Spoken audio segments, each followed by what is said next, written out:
Question को लिख लेते हैं, जो क्वेश्चन समझाने वाले हैं, ताकि जो भी देखेगा वो क्वेश्चन को पढ़ के जब समझेगा तो उसको और अच्छे से समझ में आ जाएगा। तो क्वेश्चन क्या है? क्वेश्चन जरा एक बार बोलो तो क्या क्वेश्चन है? क्वेश्चन बोलो। यदि वृत्त की दो समान जीवाएं, क्वेश्चन है यदि एक वृत्त की दो समान जीवाएं वृत्त के अंदर प्रतिच्छेद करें, वृत्त के अंदर प्रतिच्छेद करें तो सिद्ध कीजिए कि प्रतिच्छेद बिंदु को केंद्र से मिलाने वाली रेखा, केंद्र से, शब्दों पर विशेष ध्यान देना। क्या कह रहा है? मिलाने वाली रेखा जीवाओं से बराबर कोण बनाती है। जीवाओं से बराबर कोण बनाती। ये क्वेश्चन है। सबसे पहले क्वेश्चन को एक बार समझते हैं, क्या रहा है इसमें, पूछ क्या रहा है, दिया क्या है। कह रहा है कि यदि एक वृत्त की दो समान जीवाएं, मतलब वृत्त एक है और उसमें जीवाएं दो हैं और दोनों का माप जो है समान है। सबसे पहले ऐसा बना लेते हैं, एक वृत्त बनाते हैं। ये है आपका एक वृत्त, सपोज दैट ये आपका एक वृत्त है, इसमें दो समान जीवाएं हैं।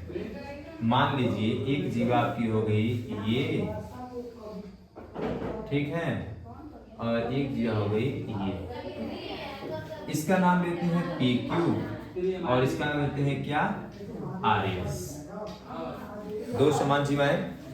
आगे कह रहा है कि वृत्त के अंदर है कि नहीं? जीवाएं तो वृत्त के अंदर ही होंगी ना। क्या कर रही हो? प्रतिच्छेद कर रहे हैं, तो प्रतिच्छेद कर रही हैं। पॉइंट क्या प्रतिच्छेद करने का? O। पॉइंट का क्या नाम है? O। आगे कह रहा है अगर करती हैं तो सिद्ध करिए। अब आपको सिद्ध करके इसमें कुछ बताना है। अगर दोनों बराबर जीवाएं हैं, समान हैं और वृत्त के अंदर किसी बिंदु पर प्रतिच्छेद करती हैं तो आपको सिद्ध करना है। क्या बात?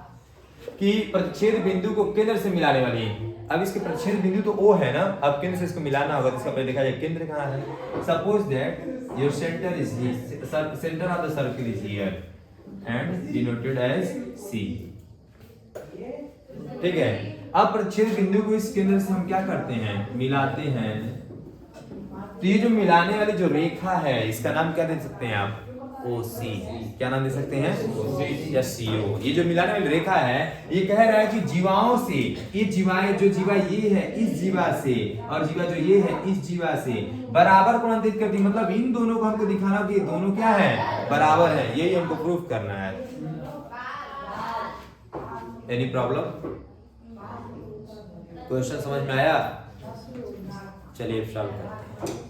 इस सॉल्व कैसे करेंगे? तो सबसे पहले हम देखेंगे दिया क्या है। तो सबसे पहले हमें दिया हुआ है वृत्त COR में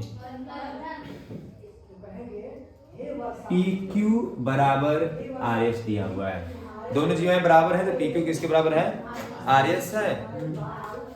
और क्या दिया है? दोनों जीवाएं बिंदु किस पर? O पर क्या करती हैं? प्रतिच्छेदित करती हैं, इंटरसेक्ट करती हैं। यही दोनों चीज है ना। हमको अब सिद्ध करना है। सिद्ध ये करना है जो प्रतिच्छेदन बिंदु है, जो क्या है? प्रतिच्छेदन बिंदु है O पर, O से हमको केंद्र को मिलाना है C से। तो OC हमने जब मिला रहे हैं तो ये जो OC जो ये रेखा है, ये रेखाखंड बोलिए, OC जो रेखा है रेखाखंड, वो जो है इन दोनों जीवाओं से, एक जीवा इससे है जो जा रही है इस जीवा से, और एक जो इससे, ये जो PQ वाली है, इन दोनों जीवाओं से इस रेखा के बीच का जो ये टिल्ट है, जो झुकाव है, जो कोण बन रहा है, ये दोनों कोण क्या है? बराबर है। ये सिद्ध करना है। इसके लिए हमको एक क्या करना पड़ेगा? रचना। क्या करना पड़ेगा?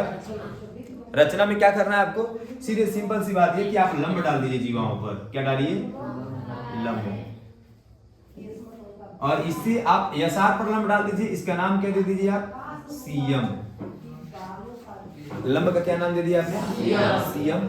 और इधर भी आप लंब डाल दीजिए, इस वाले जीवा पर भी, ये क्या नाम दे दीजिए, सीएम। अब देखिए ऐसा रचना करने से, तो सबसे पहले हम रचना सिद्ध करना में लिख लें। पहले सिद्ध करना में क्या था, कोण क्या था, यम ओ सी, या ऐसे बोल सकते हैं जीवा का नाम पूरा दे दीजिए, तब यहां तक से आर ओ सी, कोण आर ओ सी बराबर कोण पी ओ सी, कोण पी ओ सी। ये सिद्ध करना है। रचना में लिख देते हैं, रचना किया हमने, क्या रचना में किया है, रचना में हमने ये किया है, बिंदु सी से जीवाओं पर क्या डाला, लंब डाला। यहां तक पॉइंट समझ में आ रहा है कि नहीं आ रहा है। बिंदु सी से जीवाओं पर क्या डाला गया है, लंब डाला गया है। अब जीवाओं पर लंब डालने से बच्चों दो त्रिभुज बने। कितने त्रिभुज, दरअसल हमारा इंटेंशन क्या है यहाँ पर ये चीज करने उड़ने का, जो हम चाहते क्या है करना, हम चाहते ये है कि हम इस जो कोण है ना, इनको संगत कोण साबित कर रहे हैं।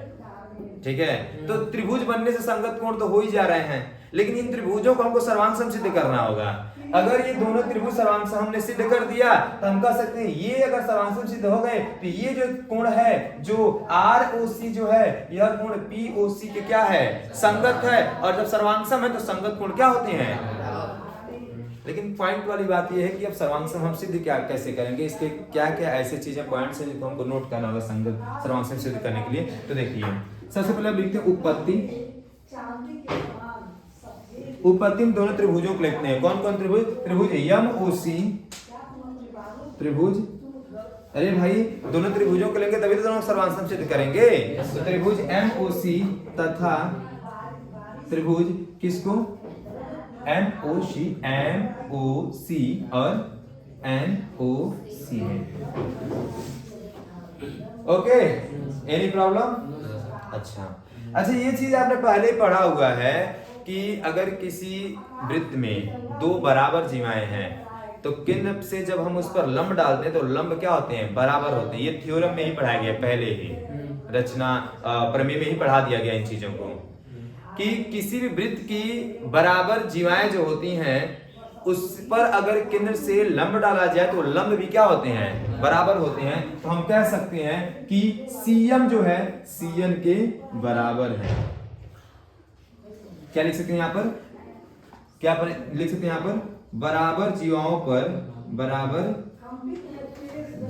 पर केंद्र से डाला गया लंब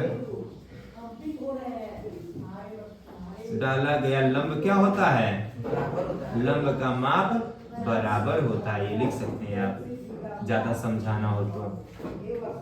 ये चीज हो गया। आपको तीन चीज चाहिए, या तो भुजा भुजा भुजा भुजा कोण भुजा कोण भुजा कोण, ये सब कोई चीज चाहिए, मतलब चारों प्रतिबंधों में से कोई एक चाहिए। कोई देखिए कोई मिल रहा है कि नहीं मिल रहा है। एक तो आपने भुजा दिखा दिया बराबर, क्या और कोई है बराबर जिसको दिखाया जा सकता है, यस, कौन है, अरे ओसी जो है ये एम ओ सी में भी आ रहा है और एन ओ सी में भी आ रहा है। ओसी आज दोनों त्रिभुज में आ रहा है कि नहीं आ रहा है, लेकिन हम उसको नहीं पहले लिखेंगे। पहले तो हमें ये मिला है, ये लंब डाला गया है, तो आप जाने लंब डाला कितने से कोण होगा, 90। तो लिख सकते हैं कोण सी एम ओ बराबर कोण सी एन ओ बराबर सी एन ओ। ये बात ध्यान रखना है, त्रिभुजों का जिस सीक्वेंस में नाम लिखे हैं उसी सीक्वेंस में उनके भुजाओं कोणों को लिखना होगा। पहले एम ओ सी त्रिभुज लिखे, इसलिए पहले एम ओ सी वाले का ही कोण लिख रहे हैं, सी एम ओ, फिर उसके बाद सी एन ओ, ठीक ना। प्रत्येक कितने अंश, प्रत्येक 90 डिग्री के हैं। Any problem. एक भुजा हो गया, एक कोण हो गया, फिर एक दिखा देंगे क्या, भुजा में कौन दिखा देंगे, OC is equal to OC, क्या, उभयनिष्ठ भुजा, कॉमन साइड है, ये है कि नहीं है। अब देखिए भुजा कोण भुजा, अब इन दोनों त्रिभुजों में दो भुजाएं को दिखा दिया और एक कोण के संगत कोण को भी दिखा दिया, तो हम कह सकते हैं अतः त्रिभुज MOC जो है वो कॉन्ग्रुएंस है किस ट्रायंगल के, NOC के। अगर एक कॉन्ग्रुएंस है तो हम कह सकते हैं ये और ये दोनों कैसे कोण हैं, संगत कोण, क्योंकि त्रिभुज अगर सर्वांगसम है तो ये दोनों कौन कौन होंगे, संगत कोण। तो लिख सकते हैं कोण MOC बराबर, तो लिख सकते हैं कोण MOC बराबर कोण NOC, कैसे, CT corresponding part of congruence triangle. ठीक है, तो हमको नाम यहीं पे नहीं, हमको नाम यहां से लिखते हैं। MOC को हेलो, MOC को आप लिख सकते हैं ROC, क्या लिख सकते हैं, तो कोण ROC बराबर, और NOC को यहां से आ जाइए POC, कोण POC। यही हमको क्या करना था, सिद्ध करना था।